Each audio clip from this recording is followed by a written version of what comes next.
My parents skipped my graduation for my sister's prom. I stood on that stage cap in hand, staring at the empty chairs marked reserved for family, and the applause around me sounded like static. That night, my phone buzzed. Not a "we're proud of you," but a text from my mom. "Send $2,000 for your sister's hair and dress." I stared at the screen numb until something in me finally broke. 3 days later, another text arrived. "You're no longer family." I thought that was the end of it until the night of her prom when the truth came out in front of everyone. When I was little, my mom used to say, "A good daughter makes life easier for everyone." I didn't realize back then that she meant everyone but me. In our house, love was earned through favors, silence, and keeping the peace. My mother Valerie lived for appearances. Every family photo was staged, every caption rehearsed. The hearts, grateful, close, blessed, she'd write online, even if we'd just argued about something petty like me leaving my shoes by the door. My father Richard would sip his coffee and mutter, "Let's not make this a fight like that solved anything." And then there was Amber, my mom's baby girl. The sparkle of her social media posts, the one who never heard the word no. If she wanted a designer bag, Mom called it a reward. If I asked for new textbooks, it was a waste. I was the practical one, the helper, the person who kept everything running quietly in the background. When I turned 17, I worked part-time at a bakery to buy Amber a prom dress because Mom said, "That's what good sisters do." The day Amber twirled in front of the mirror, they both cried. I just stood there covered in flour, pretending I wasn't invisible. Years later, not much had changed. My master's degree in organizational psychology was supposed to be my way out, proof that hard work meant something. But on graduation day, the illusion cracked for good. After the ceremony, I walked back to my apartment in Denver. It wasn't much, just a studio with secondhand furniture and a view of the parking lot, but it was mine. I hung the gown on the chair, stared at my phone, and waited. No call, no message, just silence. Then, at midnight, my best friend Maya texted, "Your mom just posted Amber's prom prep on Facebook. Caption says, 'So proud of my baby girl. Some people forget what real family pride looks like.'" I didn't reply. I just sat there, phone in hand, feeling something shift inside me. I had spent my whole life chasing their approval. That night, under the flickering kitchen light, I realized I didn't need it anymore. The next morning, sunlight cut through my blinds like it had something to prove. I poured stale coffee into a chipped mug and tried not to check my phone. I failed. There it was, a new message from my mother. "Need $2,000 for Amber's prom hair makeup limo dress. No good morning, no how was your graduation, just a demand." I read it 3 times, blinking like maybe I was imagining it. I typed, "You missed my graduation." Her reply came fast, "Don't make this about you. Family helps family." I laughed, quiet, bitter. Family helps family. That was her favorite line. Translation, you sacrifice, we benefit. I looked around my apartment, the unwashed dishes, the notes from my thesis, still scattered on the counter, the silence that somehow felt louder than any argument we'd ever had. I'd worked 2 jobs through college, skipped vacations, skipped sleep just to make things easier for them, and now she wanted $2,000 for a night of curls and glitter. My phone buzzed again. "Maya, you okay?" I sent her a screenshot. She called immediately. "Liv, please tell me that's not real. It's real. She didn't even congratulate you. Nope. Guess I'm just the family ATM." I tried to laugh, but it came out flat. Maya sighed. "Don't send her anything. Not a dime." For once, I didn't argue. Hours passed. I ignored every vibration, every little buzz from my phone. But when I finally checked, there were more texts, this time from Dad. "Please don't ruin this for your sister. She's been looking forward to it." That was the moment I realized it wasn't just Mom. It was all of them. I opened my banking app and saw the old education account one Mom still had access to. She'd set it up years ago for my tuition. I hadn't used it since graduating, but the balance looked lower than I remembered. I scrolled through the statements. Payments labeled event rental floral service dress boutique.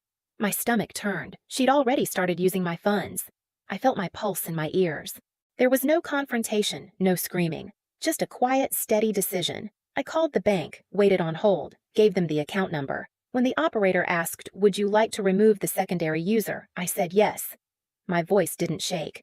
After hanging up, I typed a single message to my mother. No, just that. Minutes later, the screen lit up again. "You're no longer family."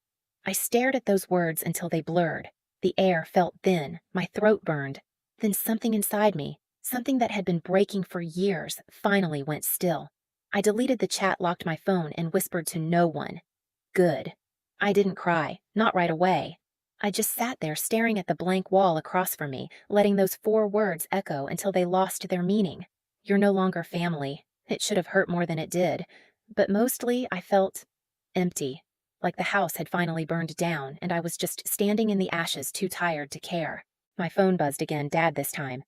I didn't answer, but his voicemail played automatically. Liv, your mother's upset. Don't take what she said so seriously. You know how she gets. I closed my eyes. That sentence, you know how she gets, had been the soundtrack of my childhood. I got up, walked to the sink, and dumped my untouched coffee. The sound of it hitting the porcelain was sharp final. Then, I grabbed my laptop and opened the browser. The old education account was still linked, still labeled Olivia Hart Scholarship Fund. My name on the top. My mother's access right beneath it. I scrolled through the transaction list again. $600 to Emerald Gown Boutique, $900 to Plaza Hotel Catering, another $400 labeled Beauty Lounge, all processed within the past week. For a moment, I just stared at the screen, my heart thudding slow and heavy. She hadn't even waited for permission. She'd already taken everything she wanted. My cursor hovered over the option. Remove authorized user. A warning popped up. This action cannot be undone. Good. I clicked. Confirmed. Entered my password. The confirmation banner appeared. Access revoked. Valerie Hart removed. It was quiet after that, almost peaceful. I leaned back in my chair and let out a shaky laugh. Not because it was funny, but because it was the first time I'd ever stopped her. A message from Maya appeared seconds later. How are you holding up? I typed back lighter. She sent a heart emoji. Then you did the right thing. Don't let them guilt you again. I didn't plan what came next. I didn't need to. Prom night was 2 days away. My mother had no idea the account was closed. She would show up smiling for the cameras, proud of her perfect night, unaware that the spotlight she loved so much was about to expose her. For the first time, I wasn't scared of her reaction. I was curious. The Denver Plaza looked like a chandelier had decided to become a building, glass gold soft uplights crawling up marble columns.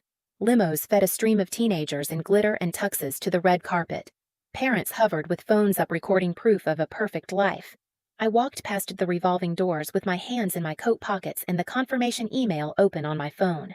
Access revoked. Valerie Hart removed. Time-stamped. Clean. Precise. I could have gone home. I didn't. I found a cafe across the street, sat by the window, and watched the ballroom fill like a snow globe. Music. Laughter. Curated joy. Through the glass, I saw Amber step out of a white SUV in a silver gown that caught every light like a mirror. She flicked her hair, posed for pictures. My mother hovered beside her in a fitted navy dress, shoulders back, that fixed social smile glued in place. She waved to someone, then angled Amber so the lobby chandelier framed them just right.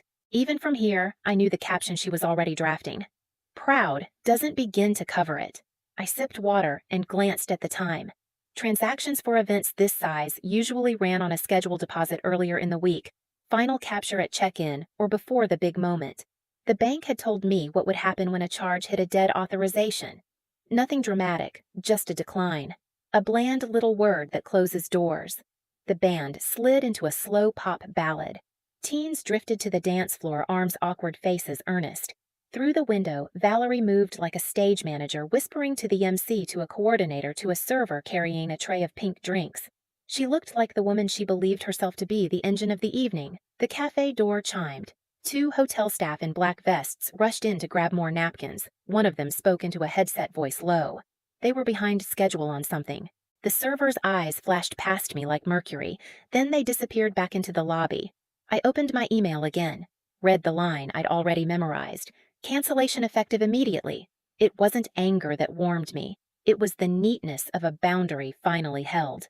I paid for the water and walked across the street. The lobby smelled like gardenias and new carpet. A bored security guard lifted a hand. I lifted mine back like any other stranger cutting through to the restrooms. I didn't need to be anywhere. I just needed to be near enough to hear when the first crack formed. The ballroom doors were propped open. I stood in the shadow of a palm arrangement. Colored lights swung across a wall of white drape. The MC spray tan tux teeth boomed into the mic about memories you'll cherish for a lifetime. The coordinator clapped twice to cue something. A server sprinted to the tech table. A laptop screen glowed with an email client. The tech guy's finger hovered again. On stage, the MC lifted his hand. Before we move to our next dance, let's take a second to appreciate the people who made tonight possible. A polite cheer rolled through the room, and a special thank you to the Hart family for sponsoring. His smile faltered. He looked past the lights. The coordinator put a phone in his hand, whispering too fast, the words catching on each other. He nodded, still smiling to the crowd, then nodded again, not smiling. Actually, he said, the mic catching on a breath, I need just a moment. The band slid into silence like it had been trained for this. Conversations thinned to a hush. The room belonged to quiet now. A manager in a black suit stepped onto the side of the stage. He had the look of someone who only comes up here in case of fire. He took the mic from the MC, swallowed once, and chose formal. Good evening, he said. I'm sorry to interrupt. We're experiencing an issue with the event payment. We just attempted to run the final authorization. It was declined. The word fell like a plate. He kept going, professional to the bone. For transparency, our system shows the cardholder name on the file as Olivia Hart. 100 heads pivoted like a flock. I felt the air shift toward me, though I stood in the dark. Valerie's neck snapped toward the manager. She raised her chin. That's my older daughter, she said, voice bright with fury masquerading as charm. She set up the education account years ago. There must be a mistake. The manager didn't argue. He held up his phone screen, tilted just enough for the front tables to see. We have an email confirmation of cancellation, he said. Signed by Valerie Hart, timestamped 2 nights ago. He read the time. He read the subject line, authorization removal. Sound doesn't vanish in a room that big. It compresses. It becomes whispers with sharp edges. Someone near the stage said, "Oh my God." Someone else isn't that. Her Amber stood beside the stage stairs, clutching her bouquet, eyes as wide as the rhinestones on her dress.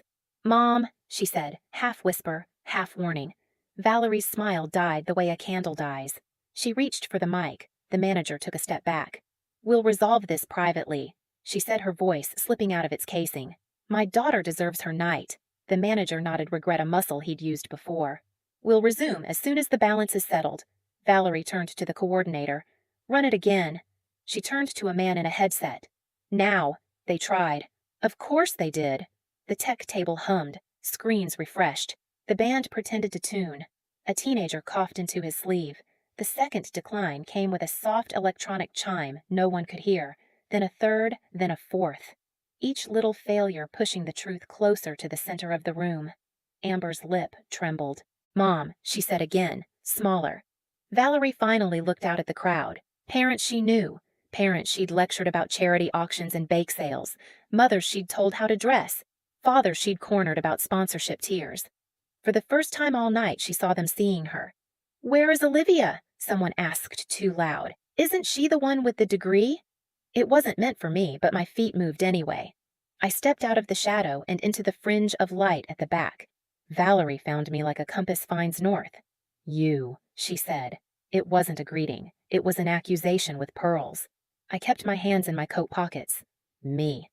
"You're doing this," she said, voice too calm. "You're humiliating your sister." "No," I said. "You did when you used my account without asking." She took a step, the kind you take when you think volume will make you right. "I raised you. I fed you."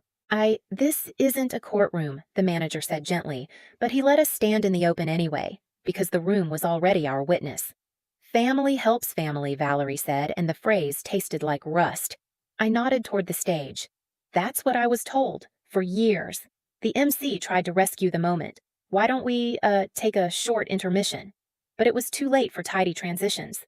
Phones were up everywhere. Some aimed at me, more at Valerie. A few at Amber, her mascara cutting dark roads down her cheeks. Valerie lunged for a narrative.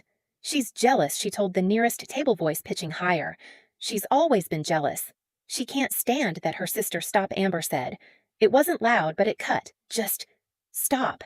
Valerie blinked, thrown by the wrong person, revolting. Amber hugged the bouquet like a life jacket. "Did you use her money?" Valerie didn't answer. She couldn't say yes. She couldn't say no. She ran out of verbs. The manager cleared his throat. "We can proceed if another payment method is provided." He was merciful enough not to say immediately. Richard appeared at Valerie's shoulder, looking like he'd sprinted from the parking garage. He wasn't dressed for cameras. He was dressed like a man who'd been called after the fire started. "Val," he murmured, "let's step outside." She swatted his hand away without looking. We are not stepping anywhere.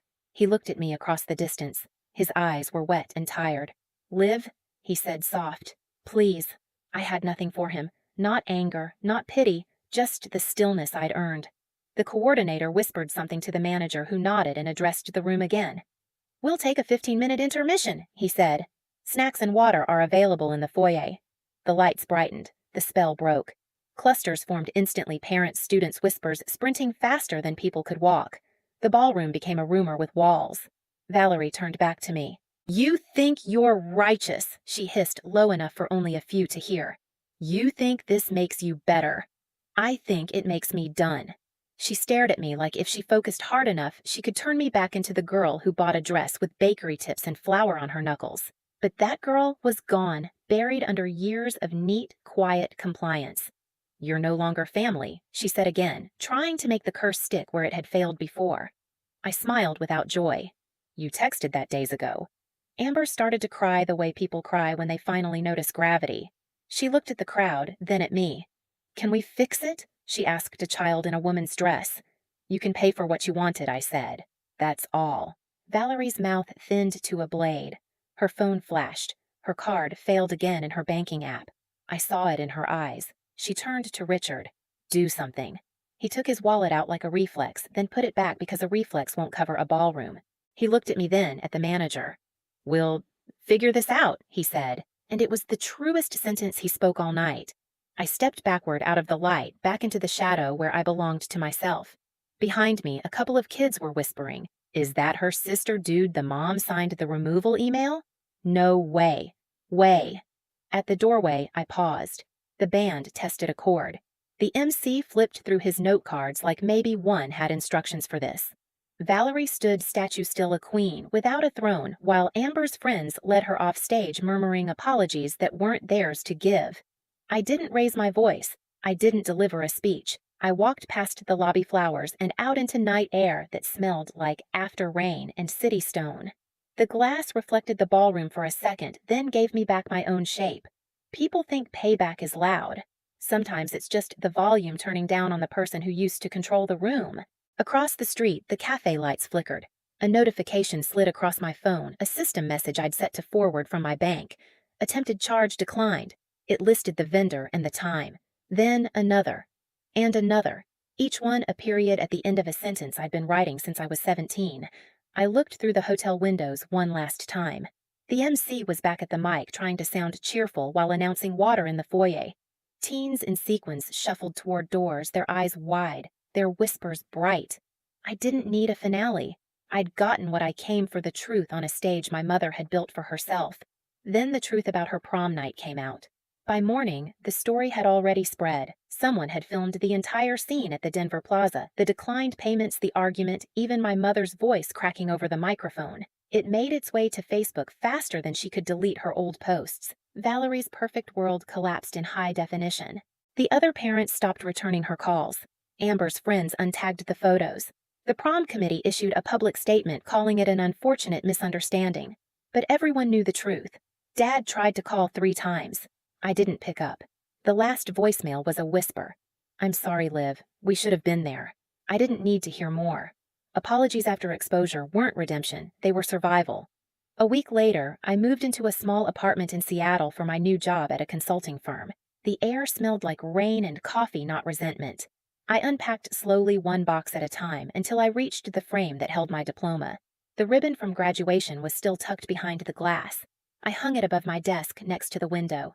Sunlight hit the gold seal, soft and warm.